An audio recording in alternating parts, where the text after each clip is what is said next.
Hi, my name is Mike Dillard, and this is Self-Made Man, the podcast for men who want to leave their mark on the world and create a legacy of honor, integrity, and achievement in every aspect of their lives. I'm glad you're here, and once again, it is time to forge your destiny. Welcome back. Today, you're going to hear about one of the most amazing success stories we have ever had on this show. In 2013, Jake Kassan and his business partner Kramer dropped out of college with the dream of reinventing the watch industry. Essentially, they were tired of the big brand markups, and so the duo set out to create a direct-to-consumer model with a brand that they called Movement. If you want to check out their website, it's mvmtwatches.com. And the purpose was to design and sell watches that would normally cost $300 or more with other brands for a third of that price. So that year, they launched their first 6 designs through an Indiegogo campaign, and that campaign produced 2,887 orders, which equated to $220,000 in revenue, providing them with the cash that they needed to move forward. Well, today, just 3 years later, they've sold over 1 million watches and will produce $80 million in revenue this year alone. And by the way, Jake is now only 25 years old. So how did they do it? Well, today you're going to find out in their very first podcast interview ever.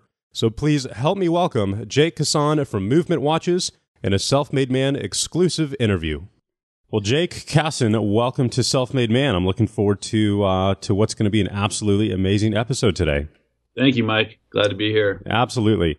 So as I alluded to in the intro, and as you guys in the audience just heard, Jake and your business partner, you guys started Movement Watches in 2013. You kicked it off with a Kickstarter, a crowdfund campaign, and here you are, roughly 3 to 4 years later, you're going to do $80 million in sales this year, and you've done it all without any outside funding. I'm super excited to hear more about how that was accomplished today and your marketing strategies and all of the lessons that you've learned along the way. But let's start at the beginning. Let's start at the point of inception and what inspired you to get into the watch industry. Yeah. So really for me, I dropped out of college at an early age, 19, and lived in kind of the college town, still enjoying life and being a kid. But I spent my time doing research and fascinated with, different online businesses. And there was a big crowdfunding Kickstarter, Indiegogo craze going on where there was kids even in my college town who, would raise $200,000 for a product. And, so I had the time to really study different campaigns and just study and understand what made a successful campaign versus, an unsuccessful one. And so really from an early get-go, understood how to raise the money on crowdfunding because, at that stage, you don't have the understanding of how to go out and raise venture capital unless you've kind of, gone to school and have mentors, et cetera. So this was a way to kind of do it without much knowledge and just learning online. But really, I love the watch industry and fashion. It sounds kind of weird, but in such a crowded market, my business partner and I, we were college roommates at the time, at the tail end of college, even though, again, we weren't currently in school. We couldn't afford the watches that were out there. They were, $300 to $800 for like kind of our type of watch and aesthetic that we liked. And the brand, we just felt like they didn't do a good job resonating with millennials. So to us, we saw this as a good kind of starting point. And by starting with a direct to consumer model, we were able to cut out that retail markup from, selling to the Macy's and retailers of the world and selling direct to consumer on our own e-commerce store. So launching with that in mind, we raised $300,000 by pricing the watches anywhere between $95 and $300. I'm sorry, $95 and $150, where our competitors again sold them for $300 to $800. So the price was significantly lower. The quality was still matched with the higher price point watches that were out there. So really, it was a value add that we provided to the customers, and then having an online direct-to-consumer model business, you're able to communicate with the customer much better. It's our employees, our customer service reps, our social media that the consumer engages with, versus the traditional model, which was going to a Macy's or a Target and talking to a sales rep who represents 50 plus brands and doesn't really know much about the story and what the brand's about. So I think it was really disrupting the model, having a price point that was more obtainable to millennials. And although there's thousands of watch brands out there, we really realized that there wasn't any that did a good job at connecting with millennials on social media. So, yeah. How did you go about getting the first set of watches designed and built? You've got to have that already figured out if you're going to go through the commitment of announcing a Kickstarter campaign. And I'm just wondering, do you just like Google watch manufacturers? How does this process take place? So yes, we had to be very scrappy. I mean, again, you don't have the traditional, $1 million plus in the bank to a venture capital to go out and fly to China and source. I was in $4,000 of credit card debt and another $15,000 of debt to my parents and grandparents for other businesses I've had in the past. So I was broke, and really the credit card was what helped fund the business in the beginning. So with the help of Google and Alibaba, you can find, the minimal viable product that you need to start. So we essentially ordered samples and got lucky that the research that we did, we ended up with a pretty good manufacturer out the gate, and essentially just had enough money for samples. Like, we weren't able to place a big order. For watches, there's minimum order quantities, and it takes a significant amount of capital to start. So having those samples, we went to Costco, rented a camera is what I like to say, because we ended up returning it after we were done with it. Wow. And filmed a crowdfunding video on Indiegogo, and essentially talked about what we wanted to do, what we were about, the price point advantage that we had, the model, what the brand actually represented, and people really resonated. Again, because we had spent so much time researching how crowdfunding worked and what made a good project versus a bad project, we were able to win in areas that other companies and people who have tried before us weren't able to. So that's really how we figured it out. And once we raised $300,000, and that was the capital we needed to expedite the growth of the business and spend on marketing and order, our first kind of the minimum order quantities that were needed from the manufacturer. So how does the design process work? Do y'all have, now, or at what point did you get a full-time kind of head designer that I assume comes up with the look and feel, and then that's passed on to the manufacturer? Or how does that process work?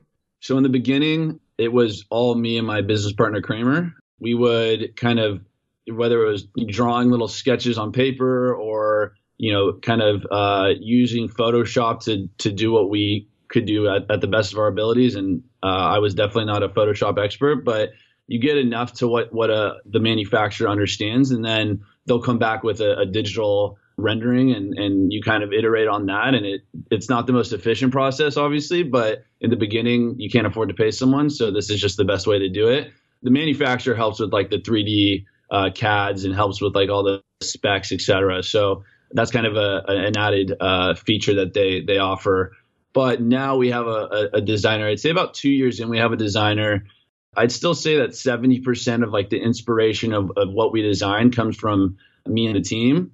And then the designer helps kind of put that on paper and then gives us different iterations and goes from there. So, but it took, still our best selling watches that we have were designed by the team and the team only. And we've started to kind of iterate as we need help with more design kind of outlook and inspiration, but it's still very team focused here. So cool. Very cool. So I'm very interested to hear how in the world you guys in roughly 3 years have scaled up to the level that you have from a sales perspective, given the fact that you've got a digital product. It's probably got some pretty good margin in it, but still it's not a super high priced product. And so you've got cost of goods sold, you've got your overhead, you've got your marketing budget and your ad spend. How in the world have you guys managed to do that? Because, I've just always stuck to digital products, which are very high in profit margin. And y'all have some constraints. So what does that look like? So first off, we've run out of inventory a handful of times. It's been an ongoing issue with the business that I think we finally hopefully solved. But kind of part of that is just the fast growth. It's hard to plan, right? We've gone from our first year we did $1 million, and then the next year we did $7 million. So it's hard to plan that out and have the capital to afford that. But I think in the beginning, we started when influencer marketing wasn't really a thing on Instagram and YouTube and all these other channels. We started when Facebook and all these other social channels were really just getting going. And so our first year, it was all organic. We didn't spend a dollar on marketing. It was kind of word of mouth and what I like to call different growth hacks at the time. And so we ended the first year at $1 million, but from $1 million to $7 million, it really was understanding how to spend money to make money on different acquisition channels. And it was just very efficient. I had taught myself how to do Facebook and Twitter and a handful of other platforms because I knew that to get to the next level, I needed to understand it myself so I could eventually hire out. And yeah, in that first year, we were just able to spend very efficiently. Instagram influencer marketing was still relatively new to people. So we were finding, great returns on ad spend on a handful of these channels. So I think part of it was like understanding it as founders first, so that when we needed to make the hires, we could make, great hires versus just outsourcing to an agency. I see a lot of people outsourcing to agencies who, take a percentage of spend, and the spend's not that efficient. For me, I knew that I needed to know it in-house and know it personally in order to scale it and then hire talented people to run it. I mean, that's the heart and soul of a fashion or a, accessories brand, is really understanding the brand and the marketing and your distribution. And we actually outsource a lot of other components of the business where the marketing is really what's the core. So can you walk us through what a successful influencer campaign might look like on Instagram? How do you find the influencers that you potentially want to work with? How do you reach out and contact them? How do you negotiate a deal? What do those deals typically look like? And then, when they do make a post, what does that post consist of, and where are they sending people? Is it to your homepage or a specific landing page for that particular watch that they're showing? But I would love it if you could flesh that out for us. Yeah, so it has changed over the years. Our strategy has shifted significantly, but just to kind of give an idea of how it worked when we first started going, where we really found traction, it's funny because there'd be these kids who would occupy, watch Instagrams as an example. There's one called Watch Daily, and it was this kid from Canada, I believe, who had 1 million followers. He would post watch pictures all day. That's all he did. And he was generating a few $100,000 in revenue just from people paying for posts. But it's because those posts converted. So we spend, $200 for a post, and we'd say, hey, just use a discount code so we're able to track and see what type of returns we can get from it. Use this picture, use this caption, and he'd post it for $200. And, we'd sell 50 watches at, $100 a piece. So we make a crazy return on investment there.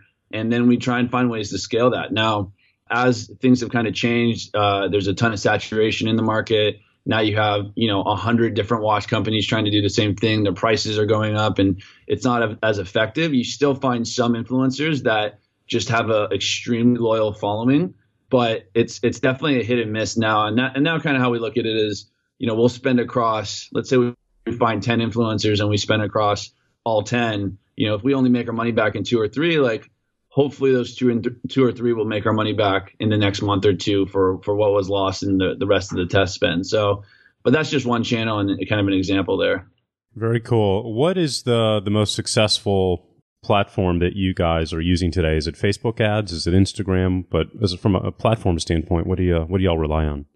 Yeah, I'd say social, the Facebooks and Instagrams of the world, like actual paid using back-end ads manager. Mm-hmm. It's just the most scalable. Again, like trying to find 100 influencers that work is really difficult, but managing ads in the back end it's a click of a button to spend more or test, and it's more data driven. Another thing, just going back to the Instagram, is it's hard. You give them a URL, but you can't actually click on a URL when someone posts it on Instagram. So you have to, it's just the funnel gets broken where they have to see the ad and then they have to open up their browser on their phone and then they have to type in the code in order to track that they actually, converted. Versus Facebook, it has a pixel, you're able to track it. It has attribution windows where if someone, clicks on an ad but purchases and, 14 days later, you're able to track different things. And if they change devices, so any type of platform that was meant for advertising, like a Facebook, Twitter, Pinterest, et cetera, just has more data driven metrics that you're able to track more and scale with more efficiency. Yeah, agreed. What's been the biggest, success component here when it's come to y'all's increase in revenue? Is it just sticking to the basics and running, these ad campaigns at just a higher level? Or has there been a discovery or a tool that you guys have made that have really been like rocket fuel for this process? Maybe it's access to analytics and more data. Maybe it's an optimization campaign. Maybe it's somebody hired on your team. But has there been any kind of secret weapon that you guys have found that have just been responsible for such a big increase in growth? I think it's a combination of all that, really, Mike. It's we're based in Playa Vista, Los Angeles, which is Silicon Beach of LA. So we're able to attract some really, really talented people. We have a CMO here who's been here about a year, who was managing 70 million plus of ad spend at his old business or his old company. And just the talent that we've brought here, we have people from Chicago, New York, San Diego that have all relocated because it's such a great place for a talent pool. So I think that's a big piece of it, but the team. And then also, again, like the way we structured our business was we outsourced a lot of the kind of heavy lifting. So our fulfillment is outsourced. A lot of our agencies are outsourced. So there's 27 people that work here in LA, but we probably have another 60, 70 that are working for Movement in different parts of the world, really, that are employed by other companies, which allows us to focus on, again, the brand, the marketing, the customers, like the important pieces of what makes movement, and then have the shipping and fulfillment nimble and easy to move in other areas of the business. So that's one piece. I also think that, having a direct-to-consumer brand,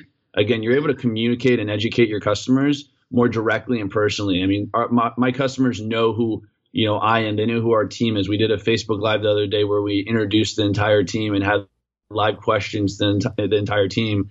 You don't get that type of personal, experience with kind of the old-fashioned stores and models. We have a very millennial-focused brand. I think even the average age in the office is like 26, 27. So the story behind the brand and really just what we've represented from the get-go, being crowdfunded as well. It's always been about the community and more than just watches. It's kind of about the vision of what this brand is going to become. I'm always curious to hear the story behind key hires like your CMO. How did you find a person with that kind of experience level? Did you go out and search them out, or did they discover you? But I would love to hear that. It's been hard. I mean, when you have venture capital funding, typically you have your VCs telling you, oh, you should hire this, you should hire that, or they're always looking for you, sending you people. For us, it's funny. I still see reports about, direct to consumer, the direct to consumer industry, and you see Casper and Bonobos and all these other brands. And under Watches, we're still relatively unknown for being an $80 million run rate brand. So for us, I really had to figure it out on our own. Being in LA, we network with a lot of the other entrepreneurs out here. You have Dollar Shave Club down the street. Honest Company with Brian Lee is down the street. So you have a handful of these really, really powerful, big, successful brands that you're able to just get feedback from. And everyone likes all the successful people in the world I've met pay it forward and like to help the little guys. So, I'll go to them and kind of tell them where we're at. I grew the business with my marketing kind of knowledge to about $30 million and realize, I'm working every single hour of the day. Like if we're going to continue to grow, there's other areas of the business that I need to focus on. And although I love marketing and being able to sell a product, see it as the coolest thing ever, I knew I needed someone who was an all-star. So the search kind of begun, and you start meeting people and understanding, is it a CMO that you need? Is it a VP? Is it a director? And really realizing after talking to a handful of other CMOs, it was definitely a CMO and a leader who we needed to kind of move the brand forward. So we ended up using a recruiter because it would take me every single hour of the day just looking for someone. If that was me, and I still wouldn't do as good of a job as I think a good recruiter would do. But yeah, so eventually we just started a search and went through quite a few candidates and found our guy. Very cool. Very cool. So what advice would you give new entrepreneurs who might be considering starting a physical product brand or line like you guys have? I think that first and foremost that you need capital, which might sound obvious, but I didn't really realize that like you need capital to spend in certain things and to just, even in advertising, right? To have a good website, to have good imagery, and to be able to spend and test, like those are all things that require upfront capital. and not everyone has access again to VCs. So, either find kind of, angel investors out there that are willing to kind of believe in you and give you some money. Or I think crowdfunding for a physical product is another really good route.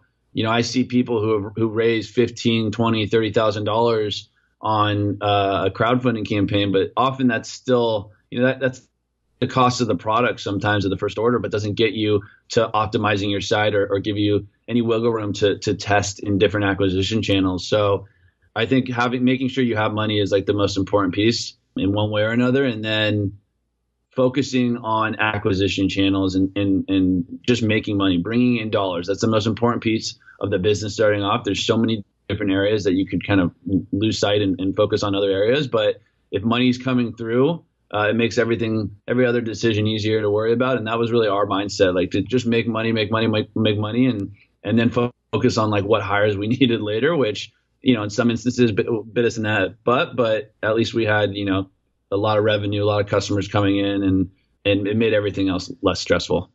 Did you ever send out, free watches or quote unquote samples to influencers when you guys were just starting out hoping to get some exposure? Totally. So if you see our Instagram, we have some pretty insane influencers, photographers, videographers that post some stuff for us. And in the beginning, being crowdfunded, we really made it an effort to encourage people to take pictures and show us where they are with their watches, dressed kind of like a fashion forward thinking, aspirational kind of travel thinking as well. So yeah, we would send quite a few watches out to people and just encourage, especially if they had a following, and just encourage them to take pictures and send them into us. And if we liked them, we'd post them. So we have all of the stuff you see on our Instagram is actually user generated content. And we really pushed that from the beginning. I think being crowdsourcing our Instagram content, and a lot of the content you see, like we almost never hire an agency or an agency to photograph for us. If you see someone in Brazil, it's a guy who was traveling to Brazil, and we sent him watches and maybe paid him a little bit, but he was taking pictures because he's already out there traveling the world, living the life that he wants to live. And it really encompasses what our brands, like what we represent too. But yeah, UGC is a great way to get content for relatively cheap in comparison of funding someone's trip to go to Brazil and take photos with a full, staff and team. Right. Absolutely. That's absolutely a great idea. So what does the future look like for y'all? What's your end goal here with the business? Yeah, I mean, we haven't raised any capital to date. We've recently come out with sunglasses, which has been a big win for us. We have expanded from just men to women as well. So the women's watches is a big piece of the business. But we want to be a full fashion and accessories brand. I think we've proven that now with sunglasses, and that we're not just watches. I think that our value add in the sense of having affordable, high quality products and then having a great kind of customer experience on our site, and allows us to have leverage over the traditional guys who are just so outdated and don't know how to connect with their customers. So I think there's multiple categories that we want to get into. We're actually in Nordstrom as one offline retailer, just because they're, kind of the cream of the crop and represent us well. But yeah, I think it's different categories, continuing to grow the business. I see this as $1 billion brand one day. And I think we got still, a long way before we get there, but that's the end goal. Have you guys been shopped yet? We have not. I mean, there's plenty of investors that have been interested. And is that what you mean by that? Yeah. If anybody's come along asking to acquire you guys. Yeah.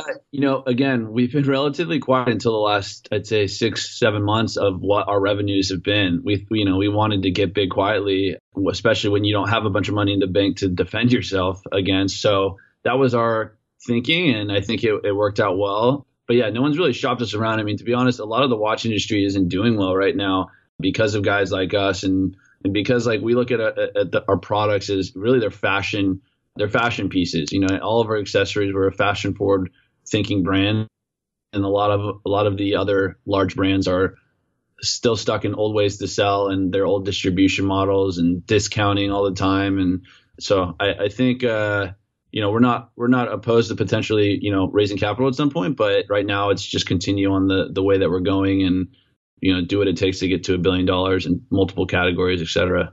Awesome, brother. Awesome. Well, that's a hell of a story. Any big landmines that you can share with folks, mistakes that y'all have made, maybe with choosing the wrong kind of shopping cart or CRM, or any technology pieces that I know I've gone through some hiccups during my career in that category specifically. Yeah, I mean, I'm trying to think off the top of my head. We were on Magento first for like a few months. We got a quote for $25K to redesign our site, and then we went to Shopify and said, "Hey, how much is it going to cost here?" And they said $2,000. So we quickly switched to Shopify, and we're up and running in a month. We actually won their Build a Business of like the highest grossing revenue store of 2013 or 14, which was really cool. But I think just making sure you have the right the tech stack, and I also think our model of outsourcing, we don't want to be the best fulfillment warehouse in the world. We don't want to be a $1 billion warehouse. We want to be a $1 billion brand, and I think outsourcing that component of the business was really big for us, because there's no way, if we had it in our garage and we scaled from 1 to 7 million, we'd be looking for a warehouse, employees, and it gets crazy. So again, I think that's where you go back to focus on the revenue and growing the revenue, and don't worry as much about other components. I also think it gives us leverage as we get bigger, because, we're actually 50% international. We're a global brand already. And, when we talk about different fulfillment warehouses in different countries, that's not easy to do, because we're not tied to, rent that we're paying every single month in, San Bernardino or wherever it is out in LA. So I think for us, there's quite a few advantages there. So those are like a few, I guess, tidbits that I would have, but. Very cool. Yeah. I mean, that's, I believe what Nike does as well, right? Nike doesn't actually make shoes. They just design them, is at least the impression that I have. Yeah. Yeah. I mean, you see it like there's, even if you look at like Dollar Shave Club and Harry's bought a actual manufacturing facility for the razors, and Dollar Shave Club buys from a third party. Right. And, they were then the ones who ended up, getting acquired for $1 billion. Not to say that was the sole reason why, but, you raise a bunch of money to kind of have infrastructure versus building a brand that, like, consumers don't care really one way or the other. If the quality is pretty difficult to tell, it's the brand that they see and perceive, and the loyalty to the brand. And that's just been what we've focused on. And I think what we're really good at here. Yeah. Awesome.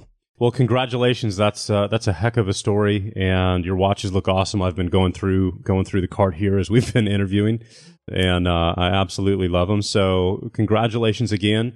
Is there anywhere that everybody should go to connect with you specifically? Obviously, there's mvmtwatches.com as your main site, but if people want to connect with you and follow you personally, where should they do that? Yeah, I mean, all my social handles are just Jake Kassan, JakeKassan, or my website is the same, jakekassan or jakekassan.com. So you can reach me there personally. Awesome, brother. Well, thank you again for your time. This was super informative, and congratulations once more. Guys, go check out Movement Watches. Pick up one. Clearly, they're at a price point anybody can afford. I have a few in here that I'm a particular fan of style-wise. So thanks for listening once again. Thanks for joining us, Jake, and we'll see you guys next week.